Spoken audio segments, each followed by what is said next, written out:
Sur la frontière entre l'Écosse et l'Angleterre, les archéologues ont découvert l'emplacement d'un fort de bois. La fouille a débuté en 1950. On pense alors que plusieurs générations de soldats s'y sont succédées entre 85 et 350 après Jésus-Christ.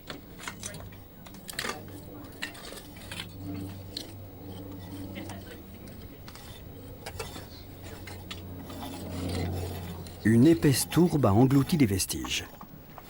Dans ce magma compact, totalement dépourvu d'oxygène, la matière organique subit moins les assauts de la corrosion. Depuis 40 ans, un spécialiste de l'armée romaine, le docteur Robert Burley, remonte le temps en fouillant strate après strate le site du fort de Vindolanda.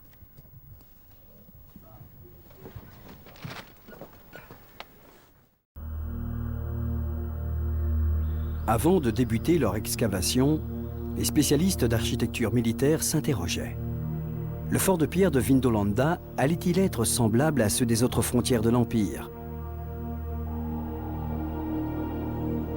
Serait-il ce grand vaisseau rectangulaire dont le squelette est bâti autour de deux grands axes se coupant en angle droit? Comporterait-il les rangées de baraquements destinées à la troupe?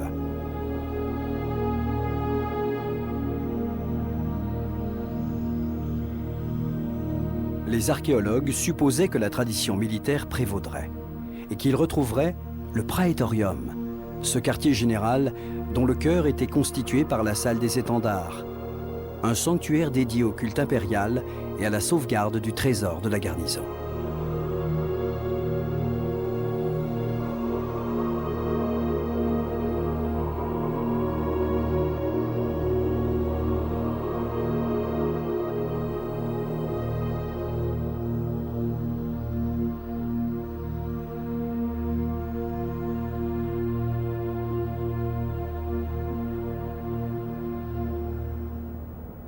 Les fouilles ont confirmé cette hypothèse, le fort de Vindolanda est en tout point semblable à ceux de la frontière germaine.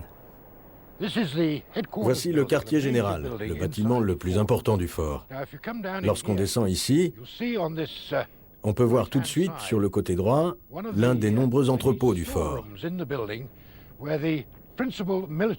C'est là que devaient être entreposées les armes, les lances de cavalerie, les glaives, les javelots, les dagues, mais aussi les vêtements. L'armée romaine utilisait beaucoup de vêtements. Et maintenant, voilà l'endroit le plus important. C'est le bloc des officiers. Et à l'intérieur, au centre, vous avez la chapelle des enseignes.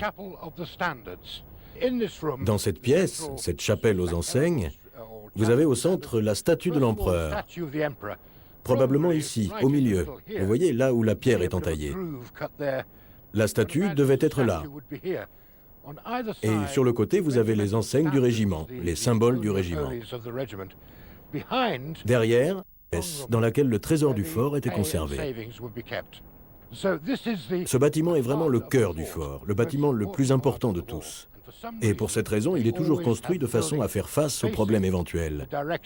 Et dans ce cas particulier, il a été construit face au nord.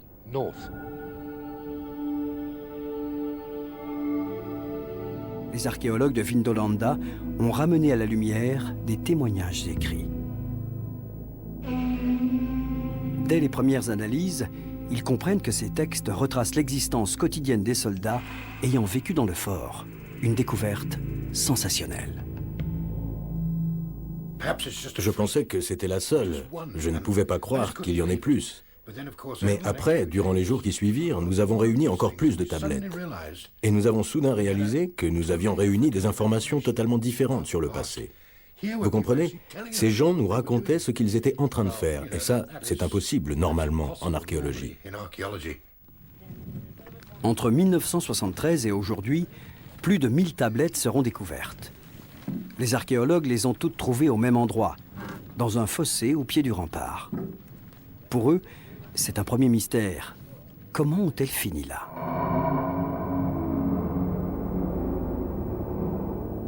Les tablettes sont en chêne. Elles ont la taille d'une carte postale. Au verso, le texte en latin, sur le recto, l'adresse du destinataire. Mais les manuscrits sont lacunaires, car le bois semble avoir été rongé par les flammes. Encore une énigme. Le fort a-t-il été attaqué? Les archives ont-elles été brûlées? Il faut des mois de travail pour déchiffrer ces textes. Les épigraphistes espèrent y trouver des détails de la vie quotidienne. Mais dès le début de leurs travaux, ils constatent que les auteurs des courriers ont signé leurs missives. Grâce à ces courriers, ils ont d'abord réussi à retracer une partie de l'existence d'un homme, Flavius Serialis.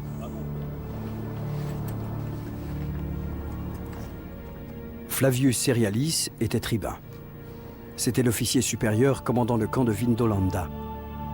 Il écrivait au gouverneur de la province, à certains de ses officiers et recevait en retour autant de réponses. Le tribun Serialis dirigeait 480 hommes, les soldats de la 9e cohorte batave, une unité d'auxiliaires originaire des Pays-Bas. La garnison du camp de Vindolanda était composée d'unités d'infanterie et de cavalerie recrutées à l'embouchure du Rhin. C'était une unité d'auxiliaires dont les soldats seraient citoyens romains à l'issue de leurs 25 années de service. Flavius Serialis était également batave et sa famille avait acquis la citoyenneté romaine sous Vespasien en 70 de notre ère. La 9e cohorte avait construit un fort de bois sur le plateau de Vindolanda. Il faisait face au nord, repoussant les assauts des terribles guerriers pictes, des fantassins et cavaliers que Serialis redoutait. Au bout de quelques semaines d'hiver, la paille fraîche commence à moisir. La pluie incessante qui tombe sur le camp trempe tout. Les routes sont défoncées. Entre gardes et entraînements, les hommes se retrouvent autour des feux pour boire leur boisson préférée, du vin au miel et aux épices. Ils jouent aux dés ou aux dames. Quelques hommes ont été blessés au combat et le médecin du camp, un grec, comme beaucoup de médecins des légions, est à leur chevet.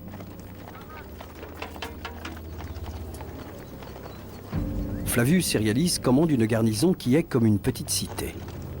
Chacun de ces hommes possède une ou plusieurs spécialités, une qualité appréciable pour les soldats, car les artisans les plus reconnus sont exempts de manœuvre.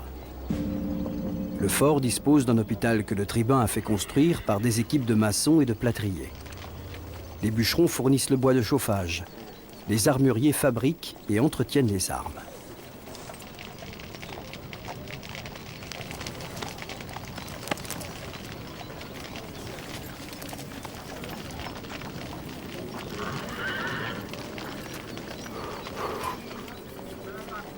Les hommes attendent les beaux jours pour prélever les impôts dans des contrées alentours, ou faire du commerce avec les villages voisins. Pour vivre, la garnison doit vendre des produits qu'elle fabrique.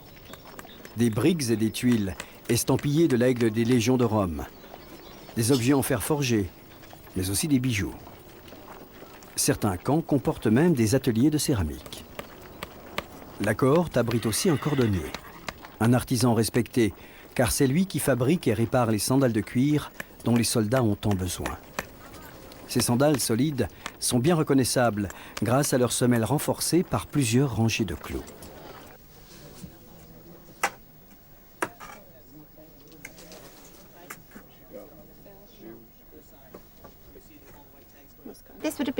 Cela devait être une chaussure de soldat.